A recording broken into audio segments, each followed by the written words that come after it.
United फराम of X NDFB आफादनि executive meeting जिरायदों जों बे जायगायावनो थांनाय 21 अक्ट'बर 2022 मायथाइ बे बोसोरावनो जों बेयाव जिरायनानै इउनाइटेड फराम अफ एक्स NDFB आफादखौ दाना लादोंमोन आरो गिबि दिनै एग्जिकिउटिभ मिटिंखौ जों बेयावनो लादों आरो जों दिनै आफादनि संबिजितखौ दानो थाखाय मोनसे drafting committee constitution drafting committee मोनसे जों दाना लाबाय आरो आफादनि मेन मूल मन्त्र माने मेन स्ल'गानखौ जों लादों गोजोननाय खौसेथि आरो सुबुंनि जौगानाय बे मोन्थोरखौ लानानै जों सिगांलांनो थाखाय जों थिरांथा लादों आरो दिनै जों मोनसे जोबोद गुरुत्वपूर्ण मोनसे माबा लादों जों थिरांथा लादों बेनो जाबाय जों ड्राग्सनि एगेन्स्टआव जोंनि समाजाव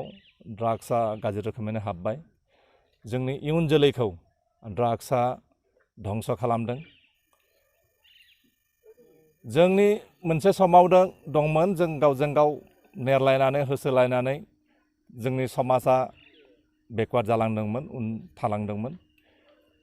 दा बे परिबेसा गैला नाथाय दिनै ड्राग्सआ ओरैबायदि हाबफैदों जोंनि समाजनि गेजेराव जोंनि इयुन जोलै जोंनि जुब समाज माने कलेजाव फरायनाय हाई स्कुलाव फरायनाय सेंग्राफोरखौ ड्राग्स सोनानै जोंनि मोनसे जातिखौनो मोनसे माहारिखौनो धंस खालामनो नागिरदों बेनिखायनो बेनि एगेन्स्टआव जों मोनसे एक्शन प्लान जों लादों आरो बेहाय जों सरकारखौबो मदद हेफाजाब खालामनो थाखाय जों थिरांथा लादों ड्राग्सनि एगेन्स्टआव जों मोनसे दावहा डिक्लेयार खालामदों मानोना गुलिजों गावब्ला सासेल'सो मानसि थैयो नाथाय ड्राग्सजों मोनसे समाजखौनो बुथारजोबनो हायो नोरजिया खालामजोबनो हायो समाजखौ धंस खालामनो हायो जोंनि इयुन जोलैया धंस जागासिनो दङ बेनिखाय रांखान्थि राजखान्थि समाजखान्थि गासैबो बिथिङाव बे ड्राग्सआ जोंखौ मनग्लाबसिगोन धंस खालामसिगोन बेनिखायनो जों बेनि एगेन्स्टआव जों मोनसे दावहा डिक्लेयार होदों दिनैनिफ्राय जों ड्राग्सनि एगेन्स्टआव दावहा नांगोन थांनाय 2020 मायथाइनि 2 जानुवारियाव बर'नि माखासे आफाद लोगोसे नोंथांमोननि जे NDFB बेजों गोरोबथा जालांबाय दा गोरोबथा जानाय बायदि नोंथांमोना मोननांगौ माखासे सुबिदाखौ मोननो हागोन नामा गोरोबथा जानायनि उनाव जों सानदोंमोन जोंहा आरो मावनांगौ गैला जों आलो गोजोन नागिरदों बेनिखायनो बेनि एगेन्स्टआव जों मोनसे एक्शन प्लान जों लादों आरो बेहाय जों सरकारखौबो मदद हेफाजाब खालामनो थाखाय जों थिरांथा लादों ड्राग्सनि एगेन्स्टआव जों मोनसे दावहा डिक्लेयार खालामदों मानोना गुलिजों गावब्ला सासेल'सो मानसि थैयो नाथाय ड्राग्सजों मोनसे समाजखौनो बुथारजोबनो हायो नोरजिया खालामजोबनो हायो समाजखौ धंस खालामनो हायो जोंनि इयुन जोलैया धंस जागासिनो दङ बेनिखायनो रांखान्थि राजखान्थि समाजखान्थि गासैबो बिथिङाव बे ड्राग्सआ जोंखौ मनग्लाबसिगोन धंस खालामसिगोन बेनिखायनो जों बेनि एगेन्स्टआव जों मोनसे दावहा डिक्लेयार होदों दिनैनिफ्राय जों ड्राग्सनि एगेन्स्टआव दावहा नांगोन थांनाय 2020 मायथाइनि 2 जानुवारियाव बर'नि माखासे आफाद लोगोसे नोंथांमोननि जे NDFB बेजों गोरोबथा जालांबाय दा गोरोबथा जानाय बायदि नोंथांमोना मोननांगौ माखासे सुबिदाखौ मोननो हागोन नामा गोरोबथा जानायनि उनाव जों सानदोंमोन जोंहा आरो मावनांगौ गैला जों आलो गोजोनै जों समाजनि गेजेराव साधारन भाबैनो जोंनि बाकिखिनि समखौ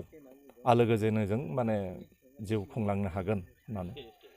जोंनि मावनांगौ खामानि गैला सरकारजों सुक्ति जाबाय सरकारानो जोंनि थांना थानायनि राहा लामाखौ दिन्थिनो हागोन सुक्तियाव थानाय MOS दफाफोरखौ आखरे आखरे जुदि माने मावफुङोमोनब्ला दिनै जों आरो गोदानै एक्स NDFB मुंनि जों जेसेबां बारग' NDFBफोरा खौसे जानानै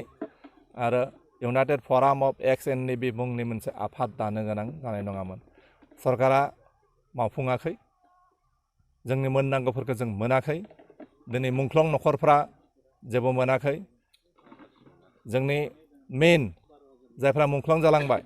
बर' माहारिनि हारि रैखाथिनि बर'नि मोनथायनि थाखाय जायफ्रा दावहा नांनानै मुंख्लं जालांबाय बिथांमोननि मुंख्लंनि थाखाय मुंख्लं खाम्फा लुनो थाखाय मोनसे जायगा होनांगौ मोनसे मुंख्लं खाम्फा लुनांगौ जाहाथे दावहा नांग्रा बिर जोहोलावजोफोरनि मोनसे नेरसोन थालाङो जाहाथे इयुन जोलैया बिर जोहोलावफोरखौ फुजिनो हायो सिबिनो हायो बेबायदि मोनसे मुंख्लं खाम्फा लुनो थाखाय जों सरकारखौ बे बिटिआर सरकारजों गले गले खावलायदों नाथाय दिनैसिम बेफोर खामानियाबो जायाखै बेनिखायनो जोंहा जेंना दङ जेंनाखौ सुस्रांनो थाखाय सरकारनि खाथियाव नारसिननो थाखाय जों बे आफादखौ दादों आरो जोंना जेंनाया दाबो जोबाखै जेंनाया जोबागौमानि जों संग्रामखौ खालामलांबाय थागोन।